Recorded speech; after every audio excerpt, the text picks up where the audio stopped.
Hi. Happy wherever you're at, whatever time it is, whatever place it is. For me, it's January 13th, Saturday evening. And this is my creative act for today. And I'm just going to be doodling a little bit today. But doodling sounds like it's like it's light, like it's means like it's meaningless, but I think that I'm going to be doodling looking for some meaning here.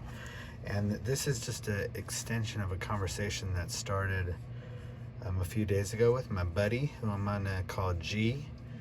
And G and I were talking about mental health. We were talking about our emotional states. And I was just started to think about some of the things that I know. First of all, I started doing this and then I was getting locked up. I was getting all perfectionistic. And so, and I was like taping pieces together to make sure I had it like a cohesive piece of paper. And then I was like, I need to let go of this idea of a perfect video or a good video even. So what we were talking about is we were talking about thoughts. We're talking about our thinking and our mental habits. So I'm gonna just write this down here. Mental, is that gonna stay in the picture? Let me zoom out a little bit. All right, let's go with that. Mental habits. And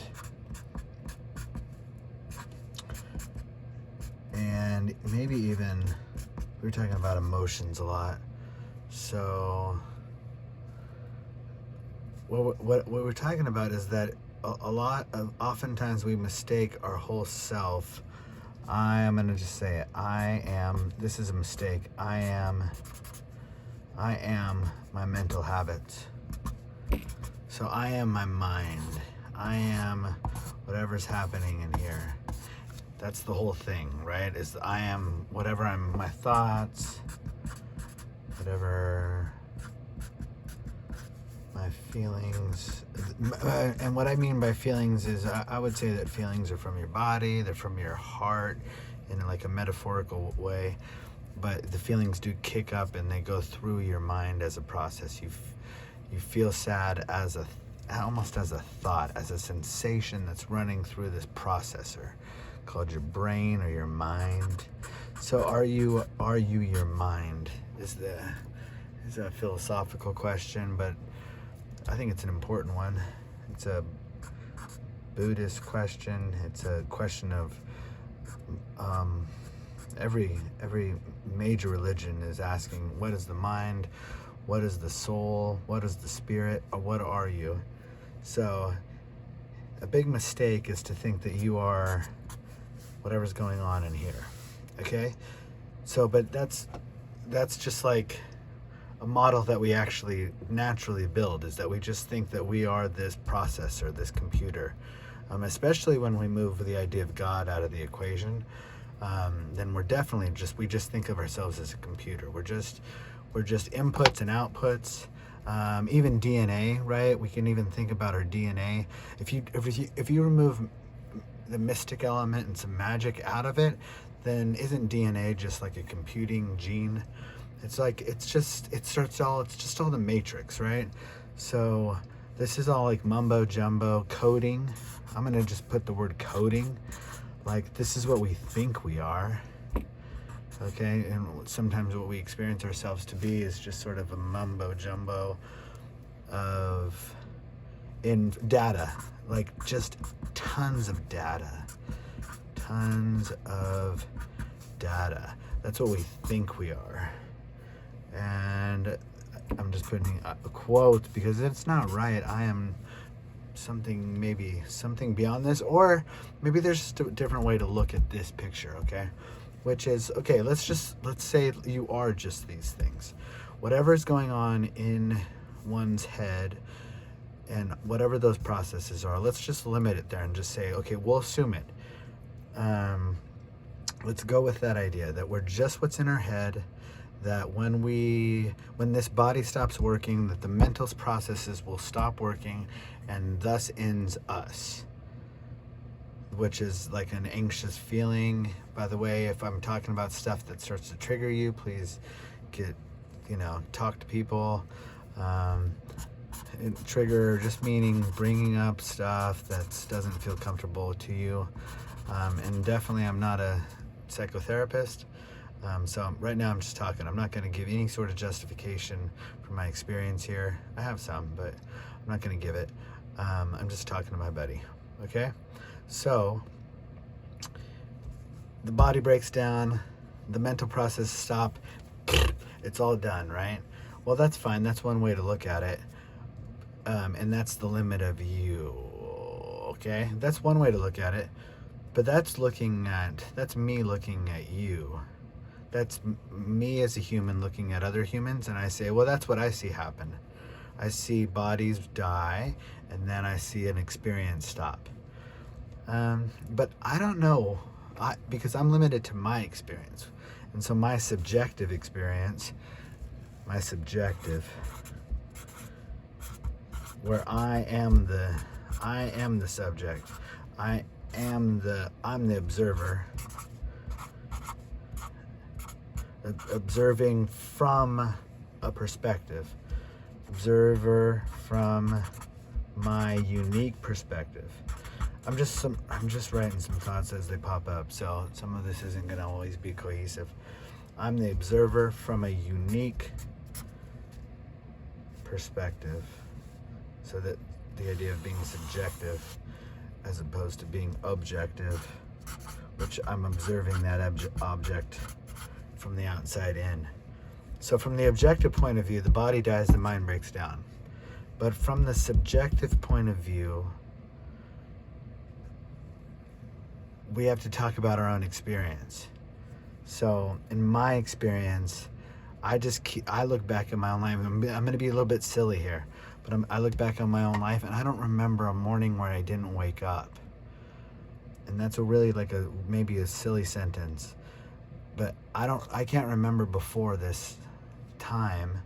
So what I'm saying in that is that I have to say, I'm going to look from the objective point of view and the subjective point of view, which is, what has my experience been? And that is a unique experience. And I want to point that out. That's a unique experience.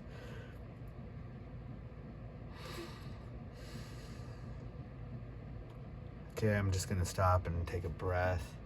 And part of this, G, is that this can't all be in our heads. We have to embody some of this too. So what do I mean by that? I mean, just taking deep breaths and realizing that it can be helpful to get past your thinking and say, well, I'm at least not just my thoughts, because I can get my attention on my body. So taking big breaths and breathing into our diaphragm, our lower belly, expanding that as much as we can, lower belly. At least then we're not just this big head, right? We're gonna start expanding our chest, big chest breathing, right? So if I'm not just mental habits, one reminder that I'm not just mental habits is to remind myself that I'm a breathing body. And then, in that way, breathing body. I'm a breathing body.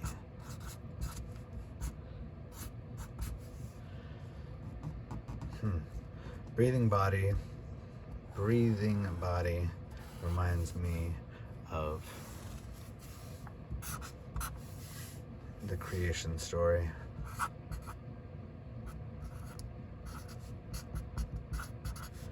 And I'll just be real specific of the Old Testament, the OT, or the Torah.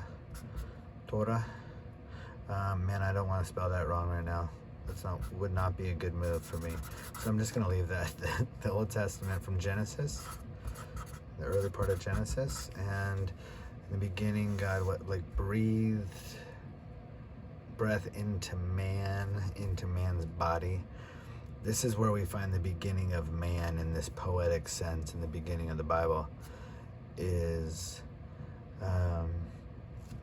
we look back and it's like almost like the writer was thinking about where did we all start? Where did we all start? Where did we all start?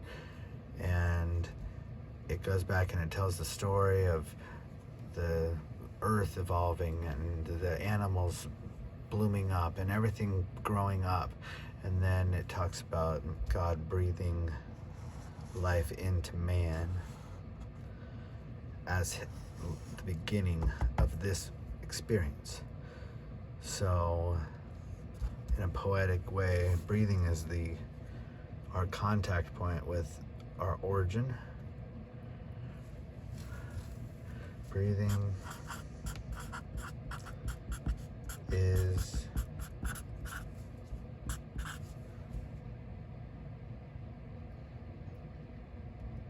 there's so many words to use here. Essential,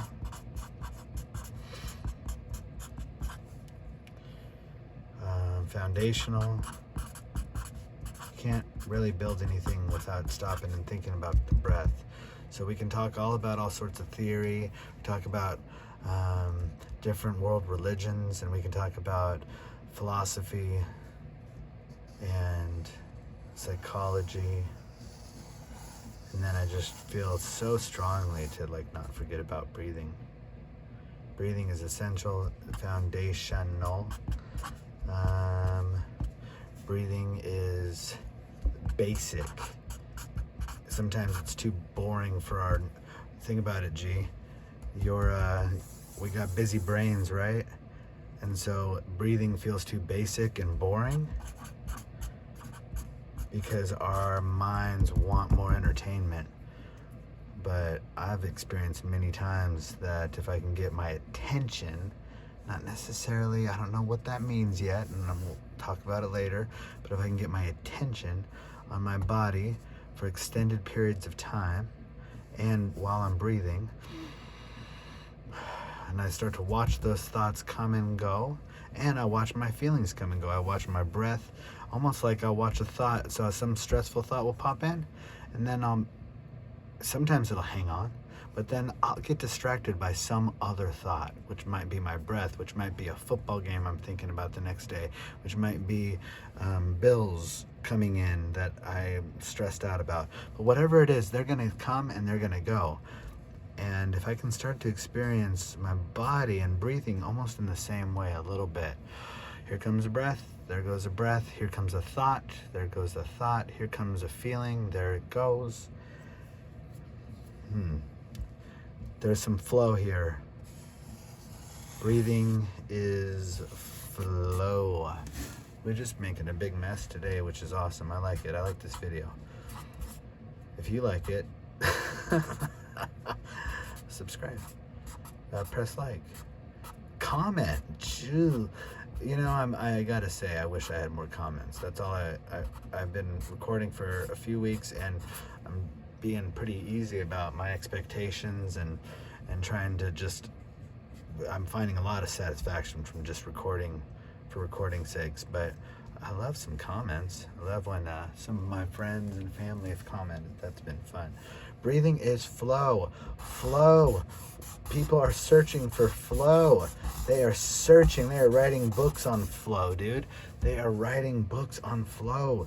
What is flow? Well, part of it's just breathing. In and out. Flowing in and out. Like water flowing in and out, but breath is doing it too. We just don't see it, right? Flowing in. The more that you can feel that, the drip drop, titration, last thing, titration. So why do I talk about breathing and titration? Is because there is no moment besides this moment. There is no moment besides this moment. There is no moment besides this moment. There is no moment besides this moment. And you know what's weird is this is on video. So you watch this later and you're going to say, yeah, there is. There's the moment that you recorded it, and now there's the moment I'm watching it. So that's two moments. That's the point, right? Is from the subjective experience. You say objective, and you say, I saw one person watching it then, and then you recorded it some other time. No, this in a subjective way. There's only right now.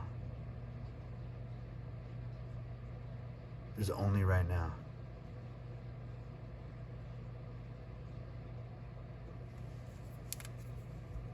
And the breath is more than a reminder to your mind of that. It's the truth of that. It's not a reminder. You're not using your brain. This is a message to me, from myself to myself. Is breathing isn't some reminder to your mind of some truth to grasp, some fact to know. Breathing is the thing. And where the mental habits can get trained by the breathing, and not just thinking about breathing in your brain, right? So I'm going to ask you, and I'm going to just go ahead. If I'm going to ask you to do some breathing, then I'm going to go ahead and look at that. See, imperfection. This thing's going to fall apart immediately, which is fun. Okay. Titration. Let me finish that thought. Sorry, y'all. Sorry, G. Titration. Drip drop. So we want to change our experience one drop at a time. And when we breathe, it's almost like sending our brain a signal that everything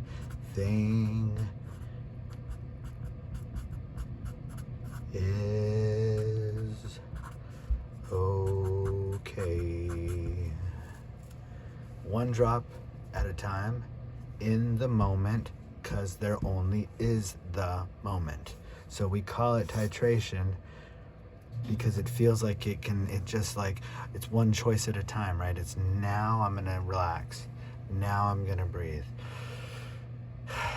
But I can't relax in the future. I cannot relax in the past. I can only relax now.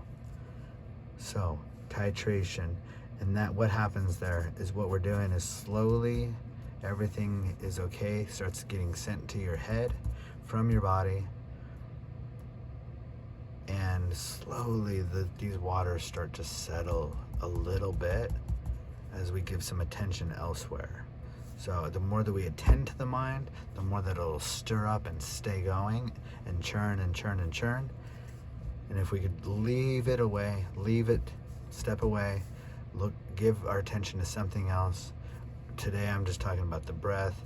Give your attention to your lower abdomen and then your chest when you breathe.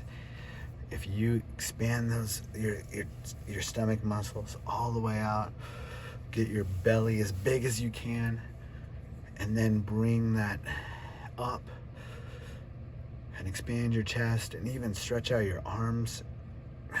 Big slow breaths, and then an exhale. Just slowly breathing. I'm not about to start linking videos on breathing, but not on this one, because I just want to get this posted. But if you're still in this video, just look up in Garrett box breathing for tonight. If you look up any videos with box breathing. And I do want to say something. If you're on YouTube and you're watching this, I think my premium account is super helpful for my YouTube watching, so I don't have to deal with commercials, and so I could turn my phone off and still have the audio play. I don't have to have the digital. I don't have the video getting downloaded all the time. So box breathing. You are not just coding, right? We are something more natural. So not just coding. Not, am I catching it? Not just the Matrix. We are the Matrix, but we're not just the Matrix. Not just the Matrix. We are DNA. We're GCATs in all sorts of orders. But what does that mean? Like, that's just like saying that like a piece by Mozart is just music. That's just music. Well, I don't know what the hell that means because it's beautiful. So, let's breathe into now. I'm going to close this out with 5 big breaths in the way that I would do them, just so you can feel how slow it is.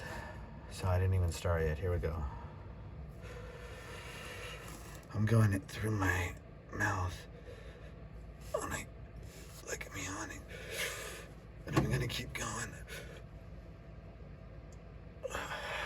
And then I'm just stretching and relaxing, let my chest bounce around a little, let my hands bounce around, everything's bouncing around. Still through my mouth this time, but next time I'll go through my nose a few times. It's definitely, nose breathing is an advantage for sure. You can hear something's a little plugged up.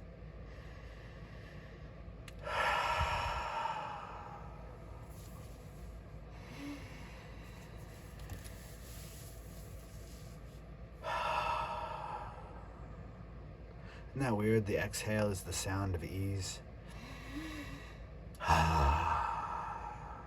Someone asked to make the sound of ease.